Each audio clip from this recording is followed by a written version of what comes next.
we were just talking, and he started talking about his two daughters.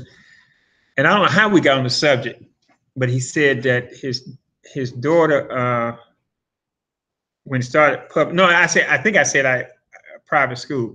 He said when my daughter was going to public school, I was so afraid that they were going to get involved with other folk, black folk. He's telling me this. We're just talking. He's just talking.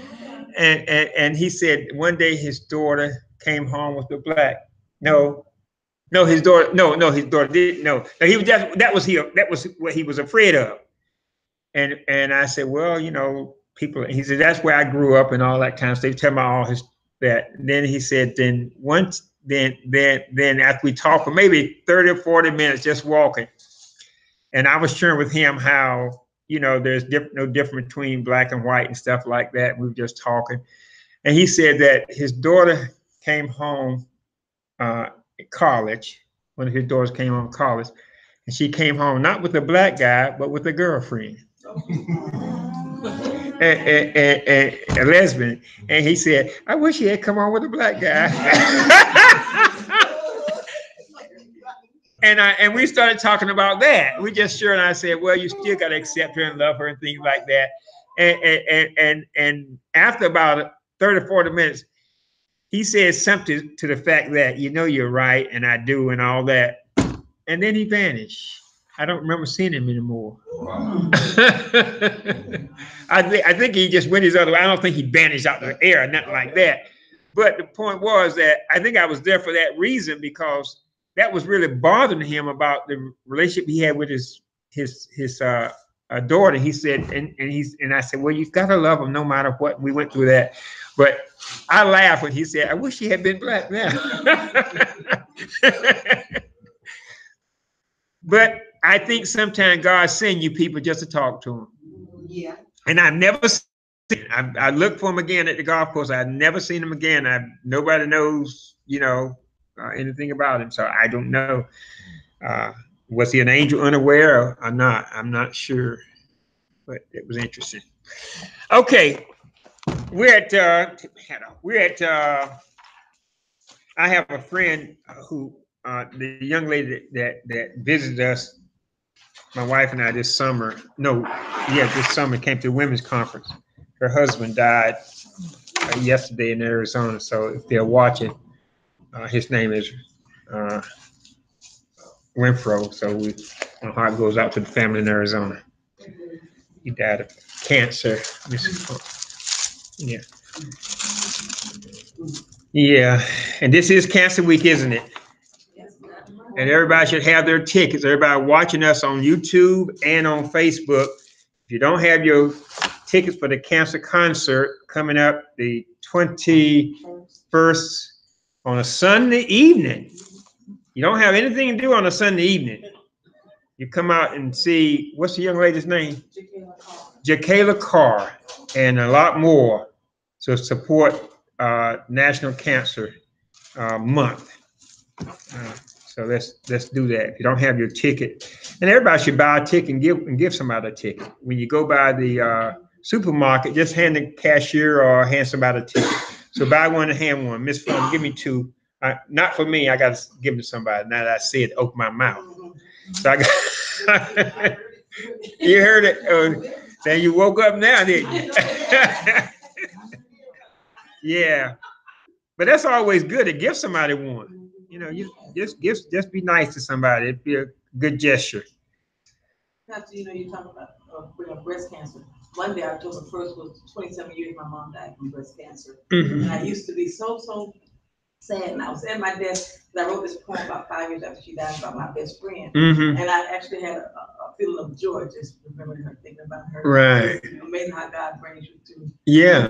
So long. Yeah. 27 years. Yeah. And it wasn't breast cancer month then, but she happened to die on the first day of breast cancer. Oh yeah.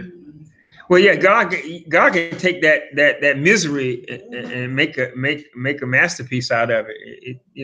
Things hurt. Jesus talks about that. He gives an analogy of a woman bearing a child, but there's joy afterwards. Only God can. Men can't talk about that, but God can. because he's El Shaddai. He's God, our mother, so he can experience that. That's good. But yeah, a lot of cancer survivors. I told you about the first time, not the first time, when I thought I didn't have cancer initially, because when I went to see the nurse said I was sort of concerned. It's back in early 2003 or 2002, about 15, 16 years ago. And the nurse said, I said, how did the report come back? They wouldn't call you. So I went to the office and they said, oh, it came, you're good. So I'm relieved. So I go to my doctor's appointment maybe a month later just to go and just to be happy. And he said, hey, how you doing? I said, I'm fine. He said, you got cancer. Said, goodness. Shocked my shoes off.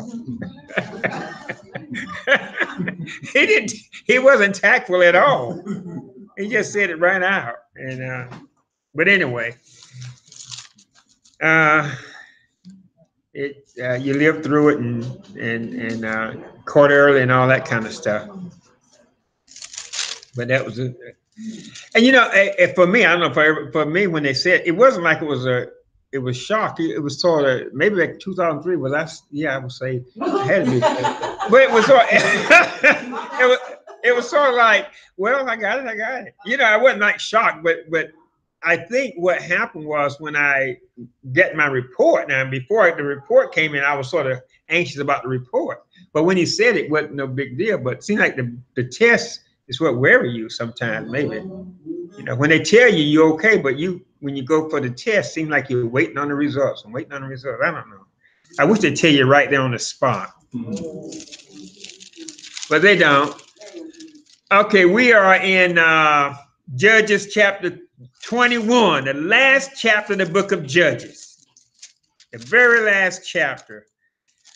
When we ended up chapter 20, all of the tribe of Benjamin had been killed except for how many men? 600 men. Everybody else had been killed. The tribe only had about 26,000 people initially anyway. It was a small tribe. Well, it was a little bit bigger in the beginning, but it was a small tribe. And when Saul said, I'm from the tribe of Benjamin, a small tribe. So all of men were killed. The rest of the tribes had made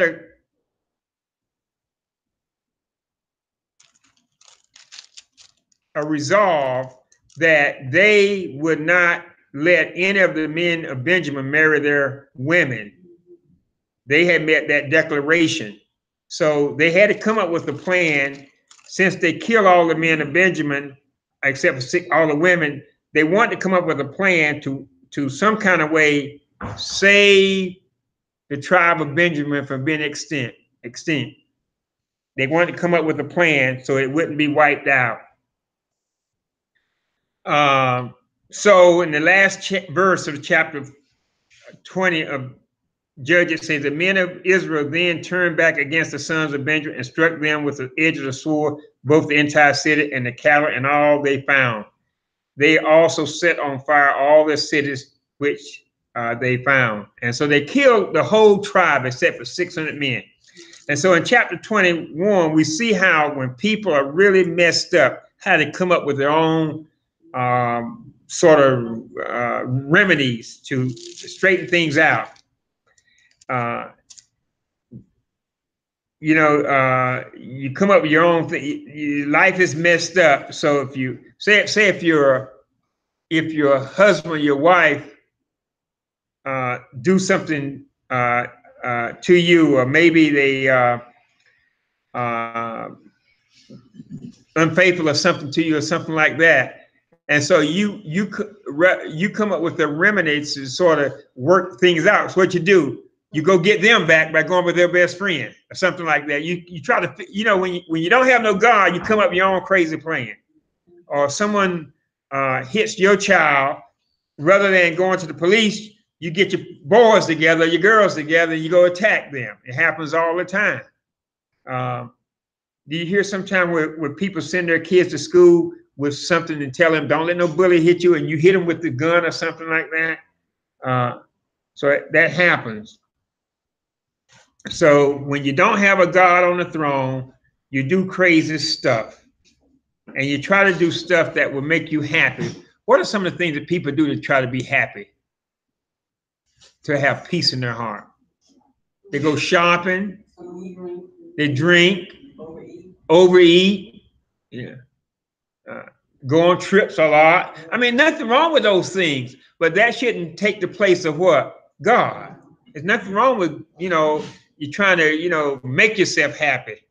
But when you don't have a God on the throne, then you do things like that. So in chapter 21, verse 1, the Bible says, now the men of Israel has sworn at Mizpah, saying, none of us shall give his daughter to the Benjamin in marriage. So they had made that agreement sometime earlier that they were not going to do it. So, but they did not want the tribe to go into extinction. They did not want that. So they had to come up with some remedy to prevent that from wiping out a tribe. So the people came to Bethel and sat before God. That's always a good thing, to come to sit before God. But what should you do when you sit before God? You should be willing to listen also. Anybody can come and sit before God. If you don't listen to God, it doesn't make any difference. And they wept bitterly in their voices, they cried. And they said, why, O God of Israel, has this come about in Israel? Well, you know why. You did it. So why did they ask God why? Yeah, it's not why. Well, why did this happen to me? Why am I broke when you spend all your money? Why did my wife leave me? You know why she left you. Why do we ask God questions that we already know the answer to? Why am I not happy? Why God not blessing me? All those things, you already know that. But they ask God why, oh God, so that one tribe, Israel, we're missing today in Israel. We see 12 tribes was the government. Now, suppose they only had 11. 12 has always been the number of government. When Judas hung himself, what's the first thing the disciples decided to do? Find a replacement. Yeah. Judas. Yeah. When he hung himself, what? Yeah. I thought you said Judah. Oh, Judas. No. Judas hung himself. They found a replacement in terms of what's the guy named Malachi or something like that. So 12 is always there. We don't have that now, but that's why I used to have 12 people on the jury, isn't it? But now you can have 6 or whatever. Oh, I got jury duty on the 13th of November. Oh yeah, we'll be finished by.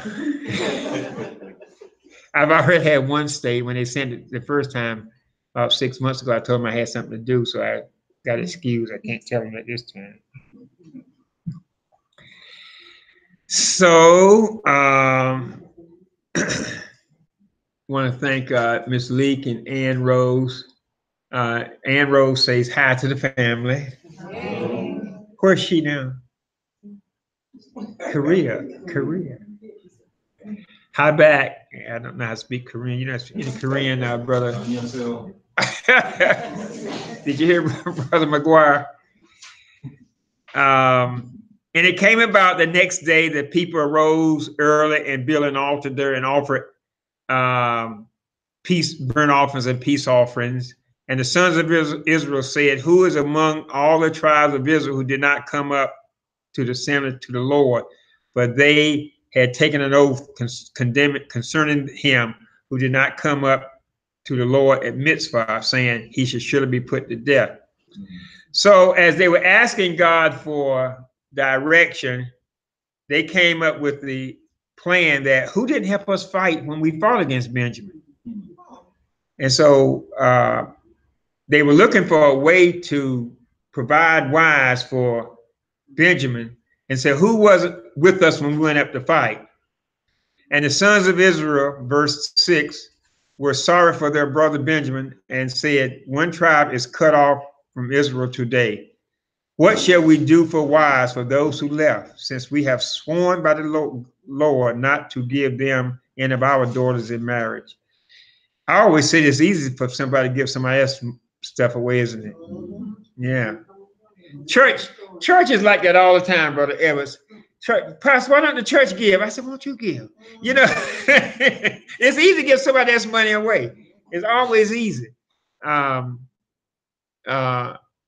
If it's almost like credit cards.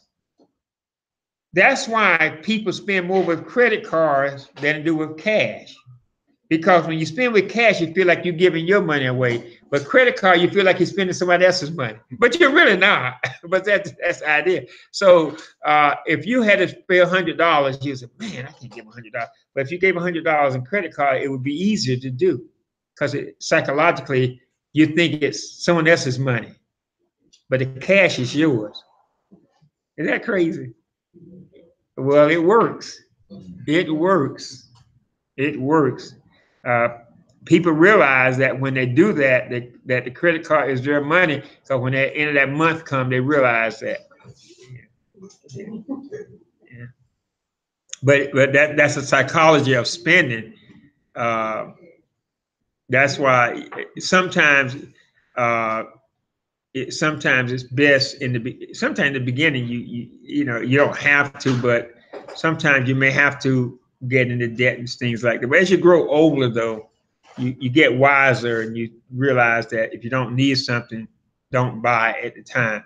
When you're young, I can't blame people young for because I did it myself, so I won't blame nobody. I tell my son that not getting in debt, and I'm saying, but I did, But that's the best thing to do is not to accumulate a lot of debt, especially through credit cards, because credit cards, you for some reason psychologically, maybe not now because we talk about it, but psychologically it's almost like you're spending someone else's money. You go up there and hand your credit card, you don't think no more about it. But if you had to go in there and pull out $100 bill, you would say, wow, I can't give them that. So. But anyway, something you got to work. Everybody has to work on. As you grow older, you learn. The sons of Israel. Okay, what shall we do? Verse 7. What shall we do for wives for those who are left, since we have sworn by the Lord not to give them our daughters? And they said, what one is there of the tribes of Israel who did not come up to the Lord at Mizpah? When we had a meeting to go out and fight Benjamin, who didn't show up? And behold, no one had come up from the camp of Jabesh Gilead to the assembly. So they said, no one came from Cliffdale West. When we had a homecoming, nobody from Cliffdale or wherever, or something. No one from Hope County or Cumberland County or something. And then for when the people were numbered, behold, not one of the inhabitants of Jabesh Gilead was there. So if you want to be a part of the solution, you better what? Show up. So when they took a assembly, a council, nobody was there to speak up for Jabesh Gilead. Maybe something was going on that no one knew about. But since they didn't show up, no one spoke up for them. So what did they decide to do? Jabesh Gilead, so the congregation sent 12,000 valiant men, warriors, and commanded them, go and strike in the inhabitants of Jabesh Gilead with the sword, edge of the sword, and with the women and the little. Kill them all, women and children, all who are married now. You remember how now go back to verse 2. How did they come up with this answer? They went to the Lord. And they wept bitterly, but they weren't really going to the Lord for direction. They already had their mind made up. Yeah. So when you go to God prayer and you got your mind made up, what's God going to say to you? Nothing, because you've already got your mind made up. Yeah. I'm going to pray as to whether I should buy this car. You've already made the down payment in your head. You're going to buy it. So why are you praying about it? Get up. Yeah. I'm gonna leave my spouse, but I'm gonna pray about it. You've already decided. Yeah, I'm gonna stay. Your mind made up, and they had their mind made up. So why did they go and weep bitterly before the Lord? Because they want to feel good about themselves. Verse 11, this is the thing that you shall do. You shall utterly destroy every man, every woman who has lain with the man. That's what they came up with. This is their answer. And I go back to verse 2 again. So the people came before Bethel and sat before the Lord until evening. And that's the answer they got. They didn't get it from God, I'm quite sure. And when they did that, they killed them all. And the men found among the inhabitants of Jabesh Gilead 400 young virgins who had not known a man by lying with them. And they brought them to the camp of Shiloh, which is in the land of Canaan. So they brought these 400 young women and gave them to the 600 men. But they had a problem. 400, 600, not enough. Not enough. 200 short. 200 short. And those guys weren't going to share their wives. Yeah.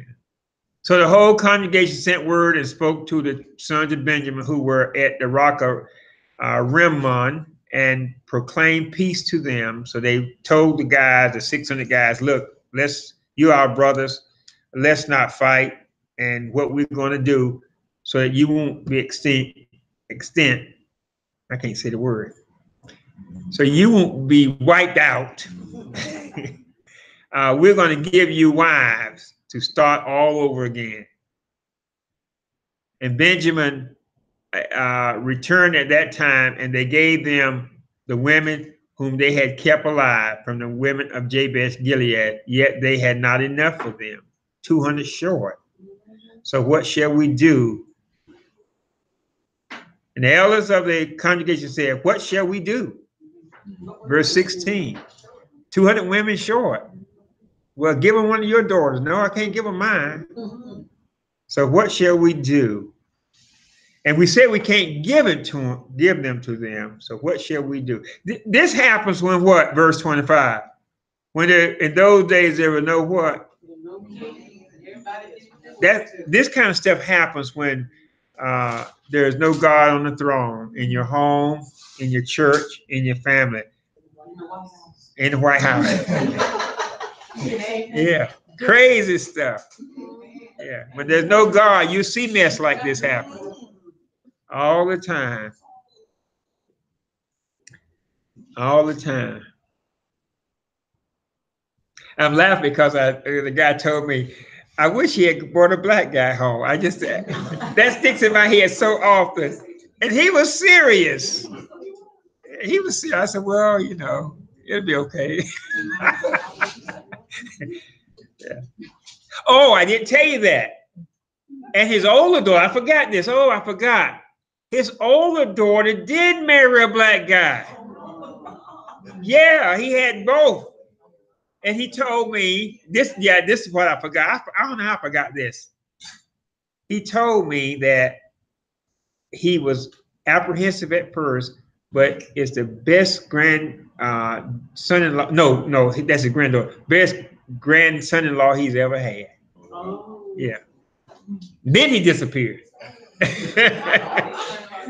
Yeah, he said it's a great son-in-law. He was just so happy. Yeah. Yeah. Yeah. And normally people don't just share stuff like that. He just opened up and talk, and I was just listening, I guess. Then he disappeared, and I never seen him again. You knew you were a preacher? Not initially. I may have told him on the way. I don't know. I probably did some kind of way. I don't normally say that to people. I let them find out unless they ask. So let your behavior do your talking. Yeah,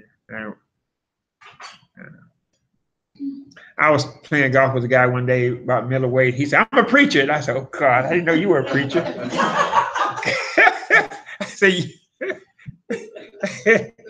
shocked me to death.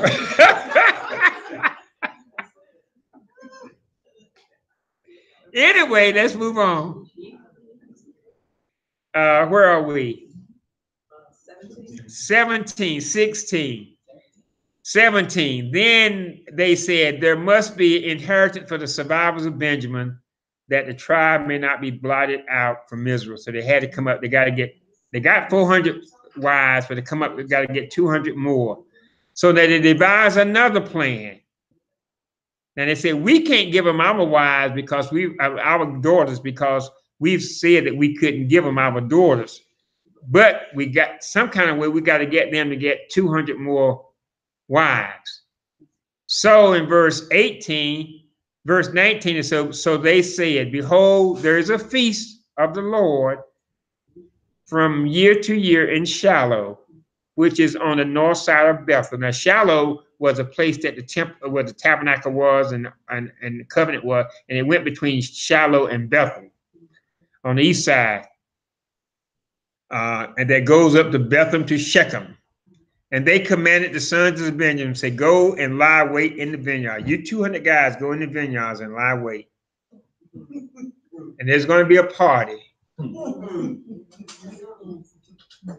And watch and behold, verse 21, if the daughters of Shiloh come out to take part in the dances, we're going to invite them to come out, the young virgins, we're going to invite them to come out. And shall come out of the vineyard, and each of you shall catch his wife. So when they come out to the dance, as they're going to the dance, just kidnap her. And we're not going to give them to you, but you can take them. When there's no king in Israel, we make all sorts of excuses. And so each caught his wife and daughters of Shiloh, and then they went to the land of Benjamin. And it shall come about that they said that when this happens, and when the fathers or the brothers complain to us about you kidnapping their daughters, say to them, give them to us voluntarily, because we did not take for each man of Benjamin and a wife in battle. In other words, that you're not giving them to us, we're taking them from you. Nor did you give them to them, else you should now be guilty. So they can't give them to you. If they complain that you're taking their daughters, you say, well, you're not giving them to us, we're taking them from you. So you're not held to your oath.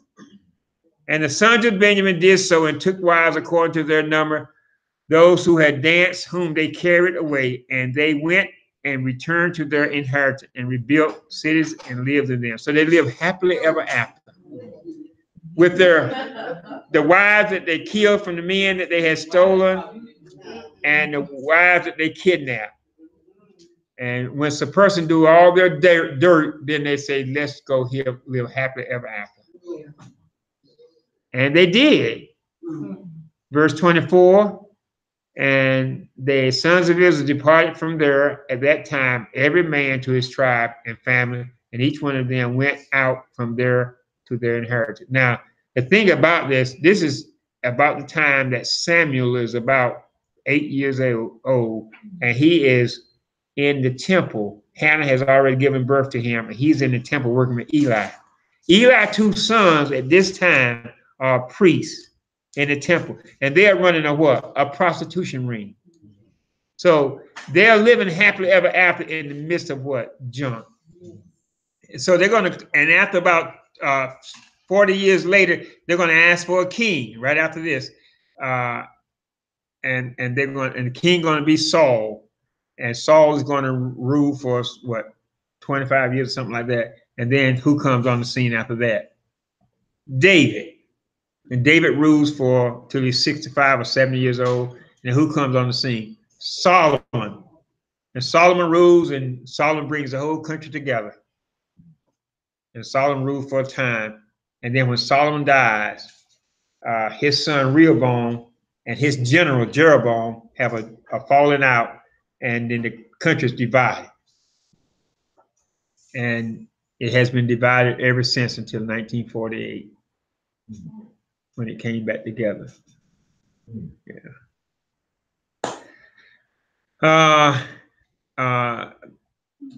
But it hasn't been a king on the throne. And when Jesus comes back, he'll come on the throne.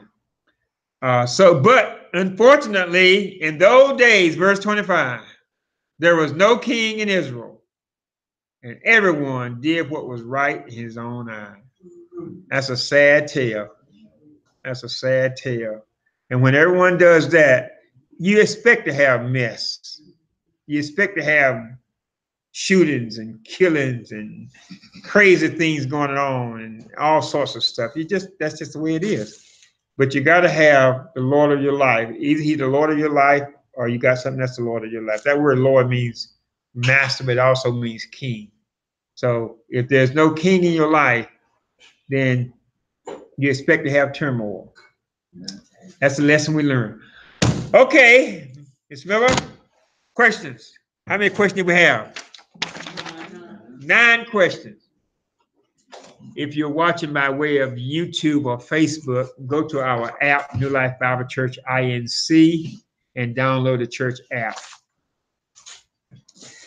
Okay, first question. Why was there so much sadness and soul searching after the battle with their brother Benjamin?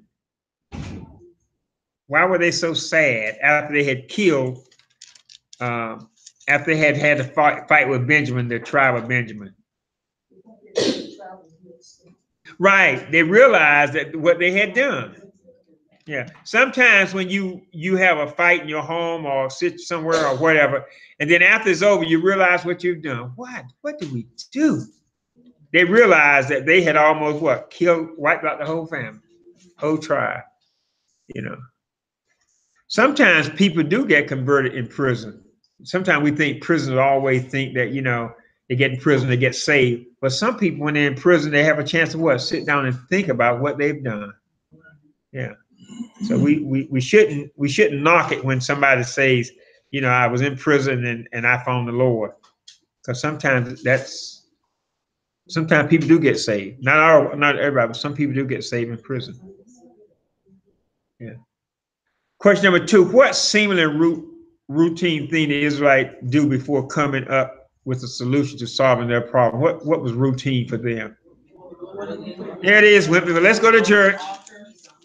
Let's go to church. Let's bow. Everybody bow your head and hold hands. I mean, we just so, do we really mean it? Bow your head and hold hands. Come on, sister so-and-so. Well, let me put my cigarette down. Come on, everybody. It's so routine, but we shouldn't be serious about it. And no one knows whether you're serious or not, but you and God does. Number 3, what scheme was devised to get wives for the remaining 600 Benjaminite men? Men and women and leave the virgins. Yeah, kill the tribe, kill the people, not the tribe, but kill the community that didn't show up. And they didn't have any say so in the matter because they didn't have anyone. Why didn't they come? Maybe they didn't get the word. Who knows? But it was too late then. So they didn't get the text. They didn't get the text. Oh, you get the text. Oh, I got a text. You get the text today. I hung up. I hung up. Lord, don't give him another toy. We'd really be in trouble. Okay, how did the plan fall short? Short 200 men. 200 women, rather. 200 women. Say what? They would have just went on and killed those men in that town. What men? The men in yeah. Now he should have stopped at Jerusalem, but he went to Gilbert, I think. Okay, question number 5. Who was given blame for Israel's dilemma? Yeah. And the people were sorry for Benjamin because the Lord had made a breach in the tribe. The Lord didn't make a breach, did he? Yeah. Who gets the blame usually? The Lord or the pastor.